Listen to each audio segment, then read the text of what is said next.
Struggling to move your nonprofit forward? You've come to the right place. Welcome to the Nonprofit Architect, where we are giving you the actionable steps you need to launch and grow your nonprofit organization. Now, here's your host, Travis Johnson. Hey, welcome to the show. I'm here today with John Renken. John, how you doing today? Doing great. How are you, Travis? Hey, I'm doing wonderful. The sun's shining. I'm on the right side of the dirt, and I get to talk to you and have a great time today. Why wouldn't I be happy? Yeah, right. We're gonna get in today. We're gonna talk about how to give away products that are unused by other people and actually ask for a donation at the same time. But the donation you're receiving costs less than the value of the product, which I have never heard of this stuff, but John's going to give us the details, the down and dirty, all the secrets. But before that, John, why don't you tell the audience a little bit about yourself? You know, I'm a veteran. I served from 93 to 96, airborne ranger, got out of the military to actually go to college, did my 4 years in college and moved back to Fort Campbell, Kentucky, which is where I served at in the Army, and started training the military in hand-to-hand combat. I was a professional fighter. I'm retired now, but had 6 world titles, ran my own nonprofit, which is applicable for what we're going to talk about today, and just have been an entrepreneur really for almost 38 years. I've had like 4 or 5 W-2s in that time frame. The rest of the time, it's just been doing my own hustle, trying to figure out how to live my life my way and have a great time doing it. That's awesome. And you also host your own podcast called Untitled Traveler. Give us a little down and dirty on what that is. Well, I met this guy, Travis, and he told me I was missing a great opportunity by having my own podcast. And I had done podcasting in the early 2000s and had really good success with it, but kind of felt like that went away. And then I met you and you were like, you need to do your own podcast again. So like, I did it. You said do it, so I did it. And so I launched Tactical Traveler. I think I'm at 16 episodes now. And we're just starting some interviews that I've done with people with phenomenal stories from around the world. I just finished up talking with a lady who did 30,000 miles hitchhiking on her first trip. She went from France to Cape Town. So it's been actually, I've learned a ton. I'm excited about it. Meeting some really great people. So thanks for that suggestion. Well, I'm just glad that you did it. Anyone that's listening today, if I've suggested something in the past and you haven't done it yet, this is your invitation to take action, because knowing is only half the battle. The other half is action. It doesn't matter what you know if you never actually do the thing. So thank you so much for taking action. And if you want to get more tips and tricks on how to travel for cheap. And this gal he's talking about, she did her first trip and was solo. She went, a grown lady by herself overseas, and went from France to Cape Town. So don't be scared to travel. Please tune in to John's show if you want to hear all that cool tips and tricks. But how on earth, you were telling me before the show that you raised $15,000 from March of Dimes in 90 minutes. What on earth does that look like? People don't hear that very often. You and I are very fortunate being military folks. You learn how to plan an operation. So I got tasked with planning an operation to do a fundraiser for March of Dimes. And really, I didn't know who March of Dimes was until I got tasked with raising the money for him. And it only took me 2 phone calls to realize that I actually did know who they were. I just didn't place a name with them. So I had 2 of my good friends that had premature babies at 24 and 26 weeks. And I didn't know the people who came in and took care of all of that stuff for them was March of Dimes. Once we get tasked with something, we have to connect with the mission. So I did a little bit of background. And when I found out who they were, it made it really easy to decide to really go all out and raise money for these guys, because I was actually personally connected with their story. And then I just did what we always do in the Army, which was I just did some backwards planning. So here's the goal. Here's the end state, the mission. Now, how do I get there? And then I just went back and, kind of strategically planned out each stage of the operation. I have a little trick in my back pocket that I use anytime I've got to raise money or promote an event. which is that a couple of years ago, I signed up for a company that has a license with hotels and resorts all across the world, which they take their unused inventory and they give it to you to sell for just the taxes and fees. And to kind of give you some background on why that's possible is that hotels have a great algorithm. They know exactly how many rooms they have to sell to be profitable. And they have roughly somewhere between 28 and 35% that's a wash. They know they're never going to fill it unless it's, some sort of special event or something. And the way that the hotel industry works is they still have to pay the taxes and fees on that, 28 to 35% margin. Now, if they still have to pay the taxes and fees on that, that means that's cutting into their profit margin. So what they did was they basically give those rooms away for just the taxes and fees, so it doesn't cut into their tax or to their profit margin. Now, they can't do that publicly because if Travis goes to the same hotel John goes to and Travis realizes John got that room for $50 for the week and he paid $3,000, he's going to be really upset. Travis would be super upset. I know Travis, and he would be mad. Everybody would be mad. So they have to do it inside what's called a closed network. You got to pay a license fee to give this stuff away, but that's how that works, right? And so what I did was in my planning stage, everybody who donates was going to get a stay in either Las Vegas, Cancun, Hawaii, or Rome. Now, this is pre-COVID. When you look at what's the value of a hotel stay for a week in Hawaii? Well, if you go to where I go to, what is that place? It's on the west side. There's an Air Force station. Can't remember the name. Can't remember the name of it. But for me, it was $95 a night on the best beach on Oahu. But most people don't get that opportunity. It's going to be somewhere in the $1,000 to $2,000 to $3,000 range, right? So if I go to Travis and I say, Travis, if you donate $300, I'm going to give you a voucher for Hawaii. You've got to pay taxes and fees. Uncle Sam's going to get his dues, right? And that's going to cost you $331. So for $631, you're going to get a $1,500 stay in Hawaii. Is that worth it? Yeah, it's pretty hard to say no to that. It's not like Bellows Air Force Station is open to everybody. Right. So, and this was a 4 or 5 star resort, no timeshare stuff. You don't have to go and spend in their restaurant. So there's no like mandatory purchases. You just pay the taxes. We good? Yeah, I'm in. Let's go. You're in. Right. So that was the hook. And then what I did was I organized a team of influencers to join with me. We all did it all on exclusively Facebook. I didn't even use multiple platforms, just Facebook. And then we did the drive. And during the drive, hey, we're doing this fundraiser for March of Dimes. We reiterated their purpose, their mission. I shared a couple of personal stories about how they connected with me. I had the people that were also doing Facebook Lives share their personal story and their connection with March of Dimes. And listen, because we're both military guys, do you know March of Dimes funds diapers for military families?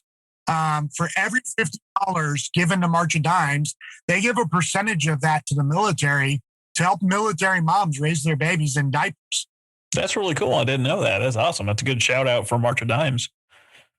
So I connected with March of Dimes on multiple levels. 2 families I know personally with premature births. And then obviously with our connection with the military, just made sense to me. So, I connected with them and we went to work, and in 90 minutes, we did $15,000. That's really good. I like that. So let's step back for a second. Let's break this down. So you weren't running a nonprofit. You weren't employed by the nonprofit. You, in your words, got tasked to do this. So those of you listening, think about the things that you can do without being directly tied to an organization. You can do what John did. You can go to an organization like March of Time and say, hey, I want to help with your fundraising. This is not you starting your own show. This isn't you getting hired as the executive director or the fundraiser or any of those things. This is how you, as just a regular old person, can go help out in the nonprofit world, which is phenomenal. Step number 2, you've got the giveaway. You've got the unused inventory from the hotel. So you've got something that easily makes sense. It's something that someone can easily say yes to. If you hook up with my friend, Valley Adams, Sarah Jean Knox, or some of the other auctioneers that we have had on the show, you can coordinate with them and they can auction off these things where they're getting this great value of something that makes sense. That's a stay in, looks like Vegas, Cancun, Hawaii, or Rome. This is, of course, pre-COVID, but it's an easy yes. It makes perfect sense. You're getting the value you need. It's not just value for the organization. It's value for the donor as well. So there's value on both ends there. And it's an easy win, a quick way to make 15 grand. And if all the stuff is paid for, then it's all coming in. He did 100% on Facebook. He didn't have to rent a venue. He didn't have to do, rubber chicken dinner or any of that stuff. You can do this. You can get people together on Zoom and do something like this and talk about it. He talked about his personal connection to the mission, why that made sense, and had a couple of people share their stories. And that's it. That's the super basic, bare bones way to really host an event and get some money flowing in. That's really cool, John. Yeah. And you don't even have to do, like, for example, so I had that in my back pocket, right? Because I'm in the travel industry and that made sense for me to just do that because I had access to it. But if you don't have access to that, then look, you can literally go talk to somebody that that's an influencer or a person of reputation. And you just go ask them, hey, Travis, I want to raise money for insert whatever the topic is. And, I know that you're really connected to that. Would you do a dinner for the top donors where you just come and you share and do photographs and pictures? How much does that cost you? I mean, it would cost you the dinner, right? Yeah, the dinner, which is a business write-off anyway. Yeah. You go to that restaurant and you say, hey, I'm going to bring Travis Johnson to your establishment. We're going to market it. We're going to tell everybody that he's going to be at your place. Would you donate the dinner for this cause? What's the worst they're going to say? No. It's a no if you don't ask. It's a no if you don't. Well, there is a couple of establishments I don't think I'm welcome in, but we won't talk about that. The big thing for nonprofits is people will connect with the mission if it makes sense to them. And if it doesn't, then you don't want them anyway, right? And then if you would just ask, there are people out there that would go the extra mile to help you raise money for a worthwhile cause. Absolutely. I think people get hung up on that fear of no. They don't want to ask, or they don't think people are going to be on board. People are on board. I mean, we spend all of our time blessing the people that are around us. For those of you that need to hear this message, are you saying that no one can bless you? That no one can give you their time, energy, resources, or influence their network? Are you saying that they can't do that for you? You can only do that for them? Why are you robbing them of the chance to bless you? That's the real question. Why are you robbing people of the chance to bless you? And when you frame it in that different way, people are like, what? I didn't realize I wasn't giving other people the opportunity. Yes, absolutely. You don't need to keep score, right? Oh, John paid for dinner today. I got to pay for dinner next time. Like, it's going to come out in the wash. If you guys are connected, if you're staying friends, whatever the thing is, there's going to be time that John's going to pay for 3 or 4 meals in a row, and I'm going to pay for 5 in a row. We don't keep track. It doesn't matter. But don't rob someone of the opportunity to bless you and help you out with what you want to do. There's so many organizations out there that aren't constantly talking about their mission. I was like, you just went out and you were at 3 different places. You didn't talk about your mission once. well, I don't know if it's the right. You're on fire for this thing. You've dedicated your life to this thing. You have to share with as many people as possible what it is that you do, how they can help. That's it. What you do and how they can help. Say, how would you like to get involved? I look at it like this. So imagine it's February of last year, and your sister, your mom, your brother, your dad is a super smart genetic vaccine specialist, right? And they came up with the cure for COVID before COVID hit. Would you go to a restaurant and not tell people that your dad, your brother, your sister had the cure? Would it be sales if you told everybody, hey, look, you just eat this little pill or take this little shot, and in 6 weeks, when they lock everybody else down, you'll be able to do whatever you want? It's not sales. You would not. But sales isn't a dirty word. Everything you own in your house, you had to buy. Someone made the sale for every single thing you own. From this laptop to the camera, the stuff behind me in the video, this headset, the clothes that I'm wearing, the invisible aligners that I'm wearing. Like that, you have the need, it makes sense, and you do it. It's not sales. Sales isn't a dirty word. Sales is not a dirty word, but people have made it that. But it's not really sales. It's just serving people. As long as you do things morally and ethically. So if I know for a fact that what I'm doing is moral and it's ethical and Travis would benefit from it, it's not a sale. It's literally just providing value.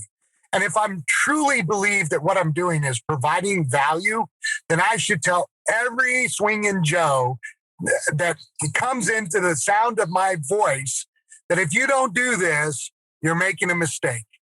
Yeah. I mean, there's definitely the pushy salesman I think people get kind of creeped out about, but do it the way that doctors do it. They bring you in, they say, hey, what's wrong? Tell me what's wrong. Where does it hurt? Okay, this is something that we can do. What do you think? And you choose to take it or not take it. Am I going to go with the doctor's recommendation vast majority of the time? You better believe it. But the mechanic, same thing. Hey, this is the things that we found. What do you want to take action on these? No, I'm waiting until my tax refund comes in. Cool. Tax refund comes in. Go take care of your car. That's the thing that takes care of you all year. Get you where you need to go, allows you to earn that money. But sales is definitely not a dirty word. If someone wants to get that licensing to figure out how to do that like you do it with hotels, what are the steps involved in that? You just reach out to me, say, hey, I would like to get the incentives. And I think the license is $400 a year, unlimited. So I can use it as much as I want. So I can give away 1,000, I can give away 1. And there's like 120 locations. So it's not just those 4. It's like you could go to Budapest, you can do Austria, Thailand, Fiji. Like there's crazy amounts of locations. And it's just a licensing fee to use the inventory. I think it's $400, maybe 405, something like that. That is really cool to have that. It's hard to say no to that kind of value. Again, you get to use your own product too. So like I pay that license fee and every year I get to take one of those trips. That's not a bad way to do it. That's not a bad way to do it at all. The most expensive trip on that 120 location list is Hawaii at $331. So by the time I'm done, it's $731 if I took Hawaii, and it would still save me $1,000 on a hotel. Even if you took it as a personal trip, your first trip, it's already paid for itself. Those of you listening that are in the nonprofit world, like, oh, Hawaii sounds great and all, but I never get the time to take off. Look, you have the time. We know you have the time. Something about Americans, they don't want to take the time that they're given. Take the time off. Go spend time with the family, with the loved ones, or if you're those people that take vacations with the boys or vacations with the girls, do that. Go out, recharge, come back ready to jump into your mission. You can't do this unless you refill that cup. You can't pour from an empty cup. Go out, take some time for you, refill this thing, and come back ready and raring to go. What advice would you have for someone in the nonprofit world? Well, I think the biggest thing is incentivizing people to do what's right? And I think the second part of that is understanding that we're not going to connect to everybody. So you and I being military guys, we connect with that. So that makes sense, but maybe you're not, and that doesn't connect for you. So the ability to be so sold out for your cause, but also to have the understanding or the latitude that my cause isn't for everybody. And that's okay. Travis might not connect with setting girls free from the sex slave trade. Okay, fine. I can still take your money even if you're not connected to it. Hey, Travis, you got it. Do you need a write-off? I don't care if you support it or not. I believe it, right? So you can be a part of a worthy cause and you don't have to support it. And even if you say no, it doesn't matter. It's just like going to the restaurant at O'Charlie's. After you've had a great meal, the waitress or the waiter is going to come over and ask you if you want dessert. Do you think they're offended when you say no? Well, no, I don't think that at all. They look at my belly and they probably go, yeah, you probably don't need it anyway, right? They don't really think twice about it. And I think we need to approach things like that and stop taking everything so personal. If you say no, it just doesn't connect with you. Okay, cool. Not a problem. And no might not be a no. No might be not right now or not this quarter, or, hey, our giving is already set up for the next 6 months. Oh, cool. Month number 7, I'd like to be in consideration for that. You know what? Yeah, absolutely. You're in consideration for that. I appreciate that. People get hung up and they take those no's personally. Here's the deal. I've talked to closing in on 500 different nonprofits. I've had calls with people needing my help. And, I've only had a handful of clients. They've all done great, successful things and have been wonderful for it, but not everyone is going to be a fit to be a client with me. Just like the show that I'm hosting. You know what, Travis, we maybe don't like the way you look or the way you sound. Well, that's not true. Everyone loves the way I sound. Or we might not like what you have to say. Whatever. There's the reason I'm not the only nonprofit podcast out there, because I might not be the fit for somebody. Everyone got that different flavor that they like. Some people like vanilla. Some people's like, you know what, I got to have chocolate. Some people are like, give me that rocky road. Like, chocolate doesn't feel offended when you pick rocky road. They don't care. And I don't care if you choose me or, today and you switch me off tomorrow. If you are planning on switching me off, let me know. Is there something that I did that offended you didn't like, thought was weird, whatever the thing? Let me know. Give me some feedback. I can't correct or make myself better if I don't know that I'm lacking somewhere. But by and large, I'm moving forward with the things that I'm doing. If you've got a nonprofit podcast out there and you want to get added to the nonprofit podcast network, drop me a line. It's free to get added. Same with veteran hosted shows. I've got John and the Tactical Traveler listed on the veteran podcast network. Same thing. It's free to join. Come on in, join the group. And some people have turned me down. I don't know why. I don't really particularly care. It does nothing but help them. But alas, there's nothing I can do about it. I don't get mad for the people that have said no, thank you. That's on them. I'm willing to let them go on and do their own thing. It doesn't hurt my feelings one bit. What do you got coming up on the horizon, John? What are you working on? Anything cool coming down the line? Yeah, my Tactical Traveler podcast, that you launched for me. The big thing is that I'm right now finishing up a certification in the coaching industry through Southwestern Consulting for business and sales, where these guys have been around for 165 years, longer than Kentucky Fried Chicken. So pretty good curriculum, pretty good, company. And I'm pretty excited about that and just the growth for me. I've been an entrepreneur for so long and doing sales for so long. So the ability to actually take that and narrow that down and put it into a system to help people and coach people, I'm pretty excited about that opportunity. That's really good. Where can the folks listening today, where can they find you? How can they get a hold of you? Yeah, the easiest way is just my website, johnrenken.com. But I'm on every social media platform, and I did because I never really branded. So I actually took your idea and branded as the Tactical Traveler. So all my social media now is Tactical Traveler, from YouTube to Twitter to Instagram, and you can find me there. That's perfect. I'm really happy that the Tactical Traveler is going well for you. I love hearing people that actually take my advice, because people that ask me for advice and they do the opposite, those we call ass-holes. So thank you for not being an asshole, and thank you for being on the show today. Yeah, thanks, man. I love being on the show and appreciate, all your advice. And, now the next step is to take it and really use it to monetize and promote and just having fun talking to some of the people I've talked to and, being able to promote them has been fun. So absolutely. Thanks again.